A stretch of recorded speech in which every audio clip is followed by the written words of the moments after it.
most of us are carrying around with us two dominant emotions. Anxiety, right? All of you are anxious, I'm anxious, we are almost programmed, we cannot avoid being anxious, right? And all of us are also carrying around a lot of hurt.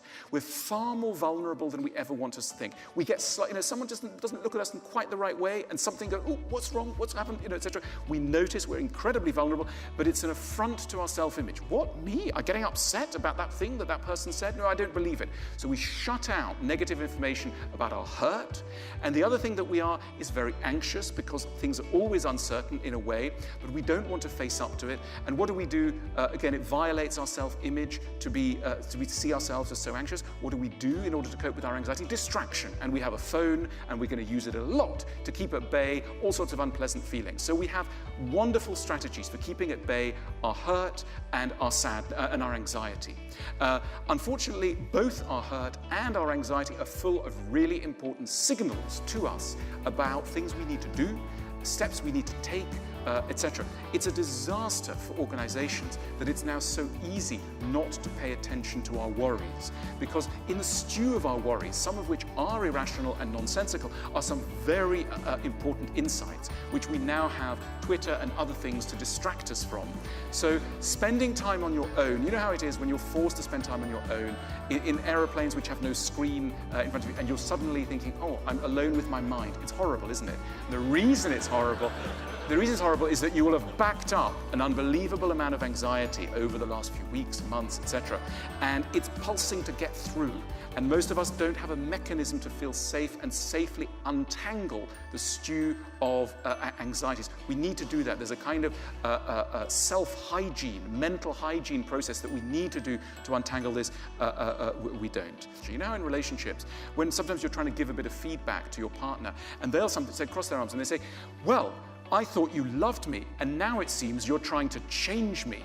And at which point, if you're an educated, civilized person, you're supposed to go, oh, I'm so sorry, you back off, because that's, a terrible thing. Hang on a minute. Of course I'm trying to change you, because all of us have got a terrific amount to learn. And if we insist on thinking that we don't have enough to learn, and indeed that it's a betrayal of the emotion of love to try and teach someone, that's a real problem. So imagine how it is when it's translated into the workplace. Any feedback is immediately interpreted as criticism. We need a culture where it's immediately seen that everybody has to progress emotionally, that everybody is fragile and yet moving and capable of moving to a place of greater emotional maturity. Without that background thought, you're never going to get it across. So, I love the idea of the ancient Greeks. The ancient Greeks, when they looked at the development of a human being, said that it's the essence of love to teach someone something. That it isn't a betrayal, it isn't a sense that they're imperfect, it is a recognition of how much more perfect they could still be. And it's not an insult. We don't tend to give ourselves that latitude. We don't admit to ourselves that developing ourselves and other people is an act of generosity. It is not an insult. Of course we're imperfect, and of course we need to grow.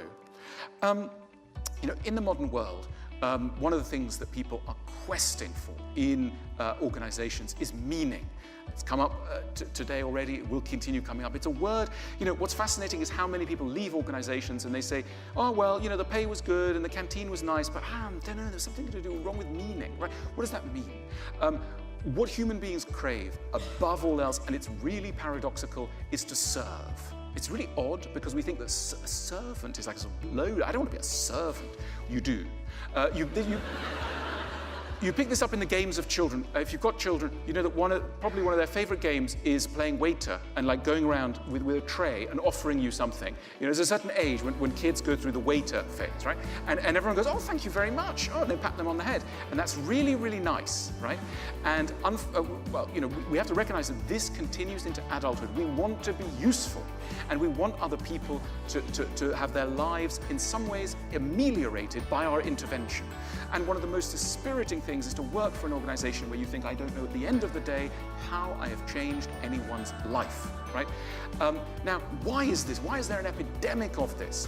Don't blame yourselves. The reason is the structure of modern society. We live in a society of specialists. What's your favorite job? And the weird favorite jobs that came up, the 2 favorite jobs that kept coming up, we gave them a list of options, a list of 20 options. The 2 that were most commonly ringed were 1, running a small B&B, and 2, running a cake shop. Now, those are idiotic tasks, and you mustn't ever, I mean, anyone who's gone anywhere near those jobs, they're terrible jobs. But why they're interesting as fantasies? They're interesting as fantasies because these are jobs of change, where you bring your own psychology and talent to the development of another human being. You literally see it. You go into the cake shop, you make your cake in the morning, you sell it in the evening, and you've, in a small but decisive way, changed somebody's life.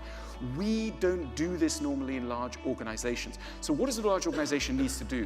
It sounds naive, we hear the word a lot, but this is really what it means. We need to tell our story. Any organization that makes money is helping other people's lives, by definition. You can't make money by making people's lives worse, or not for very long, you'll go out of business. So you are helping people. But the reason why most of the people in the organization can't feel it is that the thing is too large. And the reason, and what you need to do is to tell the story in the right way. Unfortunately, most organizations are so vast. It's like, why do we enjoy watching football? We enjoy watching football because it takes 90 minutes, it's on a pitch, the rules are simple, you can see the players, and there's a clear outcome after 90 minutes.